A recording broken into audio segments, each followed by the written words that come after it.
Good morning, everyone. My name is Mark Siomo. I'm the Chairman of Ways and Means and the Alston-Brighton District City Councilor. Today is Monday, October 16th. I am here regarding dockets 1298 and 1299. Message in order to reduce the FY18 appropriation for the reserve for collective bargaining by $3,256,331 to provide funding for the Boston Police Department for the FY18 costs contained within the collective bargaining agreement between the City of Boston and the Boston Police Detectives Benevolent Society.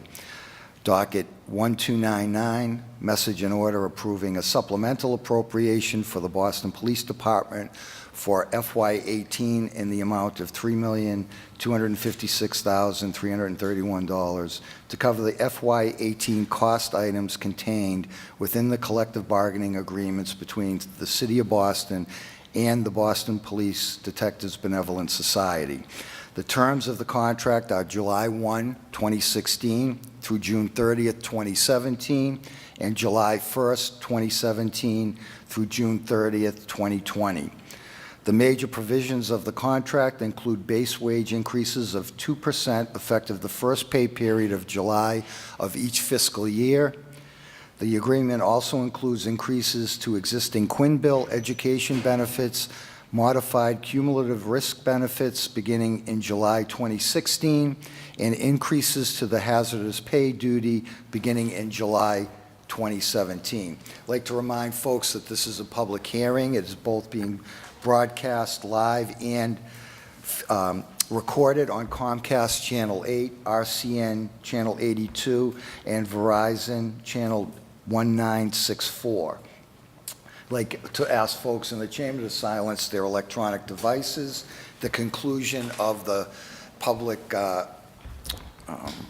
presentation and questions from me and my colleagues, we will have public testimony. We ask that you sign in at the sheet at the door. We can also take written testimony as well. So with that, I'd like to recognize Jim Williamson from Budget, Alexis Kachuk. Yep. Thank you. Thank you, Councilor Siomo. My name is Jim Williamson. As you said, I'm the Deputy Budget Director for the City of Boston. I'm here to address the two orders that you mentioned in the financial transactions that they represent. I am also joined by my colleagues Alexis Kachuk from Labor Relations and Superintendent Whitman from the Police Department, who can delve into the areas of the contract, the detective's contract specifically. So, as you mentioned, docket 1299 increases the FY18 appropriation for the Boston Police Department by $3,256,331. This will increase the police budget from $373.8 million to $377 million. This order will cover the cost items contained, the FY18 cost items contained within the collective bargaining agreements between the City of Boston and the Boston Police Detectives Benevolent Society. The second docket, 1298, reduces the FY18 collective bargaining reserve by $3.25 million. This is a separate reserve established specifically for this purpose. Just to get into the reserves themselves, the FY18 budget passed by the Boston City Council in June 2017 included a $47 million reserves in aggregate to cover collective bargaining. In August, the City Council passed a supplemental for $81,000 for the OPEIU, the Housing Inspector Union. In September, $20 million was used to support the teachers' contract, and with this reduction of $3.25 million for the police detectives, the new balance for the FY18 reserve will be $23.6 million. Great. How many folks are in this bargaining unit? 280 members. And the FY18 collective bargaining, what's the cost for FY17 retro as well? It's estimated about $1.6 million. How much? 1.6 million. 1.6 million. And is that a collective bargaining reserve? Yes, there was a reserve established for that. Okay, right, gotcha.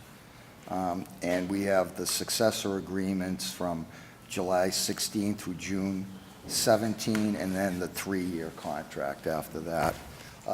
like to acknowledge that I've been joined by my friend from West Roxbury, JP, Councilor Matt O'Malley. Thank you, Mr. Chairman. I just started, so. And we went through the wage patterns. It's 2% every year, starting July 1st. Could you maybe talk about some of the other, like the Quinn bill, how, the city over time now has taken what was a 50-50 with the state, now is getting to 100% by the city? Can you kind of explain the timing of that? Sure. So currently, as you stated, that we're at 50%, but the state is no longer a party to this arrangement, if Right. you will.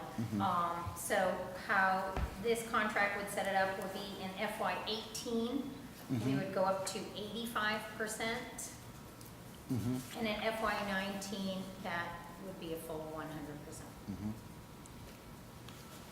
Do you know what part of this contract is the Quinn related?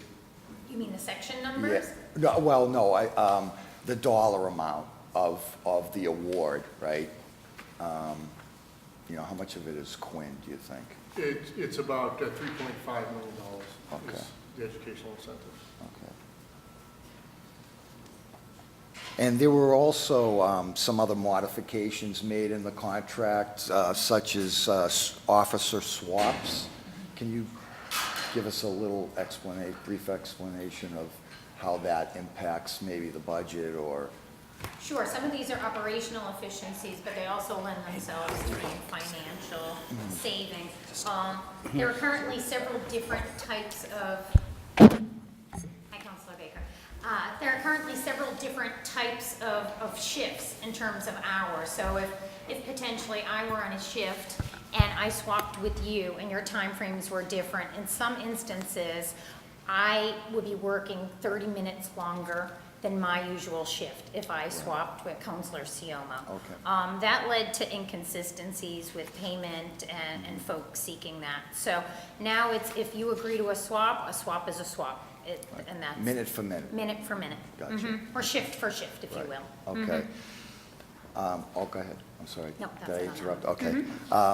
And then I'm looking at court vacation days.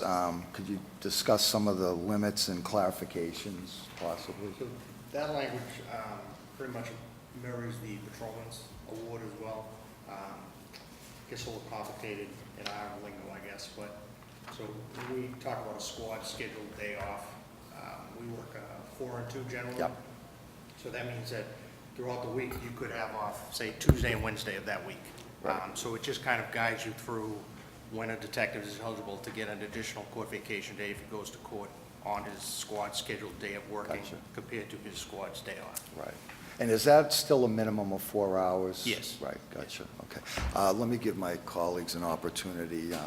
Councilor O'Malley, do you have any? Thank you, Mr. Chairman. Not really so much a question, just appreciate the good work of you guys, again, working collaboratively together to find, an agreement, through sitting down at the table, and I know there's mutual respect on all sides here, and that's really important. So this is just once this is passed, this will just sort of square us through the end of this current fiscal year? So FY '18? This takes us up till this takes us to June 30th, 2020. 2020, I see, okay, I'm sorry, it's just reading sort of the MOU. It's a 1 year and a 3 year, that's why it's a bit confusing. Okay, and why, just out of curiosity, why not just do a 4-year? We can't do one longer than 3 years. Ah, So okay. operationally, we deal with the year that we're in, and Okay. then we can extend it after that. All right, fantastic, all right. Well, thank you, that's all I have, thanks. Council Baker? Thank you. Good morning. How are you guys? Will you just explain, Quinn, for me on this? What are the, and if you did already explain, I apologize. What is Quinn going to look like for us? No apologies necessary. How it would change in this respect would be in FY '18, we would go up to 85% on Quinn, and FY '19, a full 100% on Quinn. Okay, so the city is now going to fund Quinn 100% where the state stepped back Yes. on their 50%? Yes. Okay, and two and two over the 3 years? Yep, 4 years? 4 twos, yep. Okay, thank you. Great. I just wanted to go over two quick things before we conclude. The cumulative risk enhancement benefit. Yes. What is the total cost of that? And while you're at it, the hazardous duty differential as well. So, the total cost of the cumulative risk over the 4-year term is $2.6 million, and hazardous duty is $1.7 million. Okay. You guys all set? Great. Well, thank you, and just on behalf of the residents of the city of Boston, I just want to thank our friends from the Detectives Union and all the officers out there, plain clothes and uniform, doing great work for our city. So I just wanted to thank you all. Sam, did you want to testify? No, it would be the same as I testified for the patrolmen's. Okay. Well, seeing and hearing no other public testimony, that concludes today's hearing on dockets 12. Which one was it? I'm sorry, 1298 and 1299. Did I guess correctly? Yep. Okay, that's it. That concludes today's hearing. Thank you.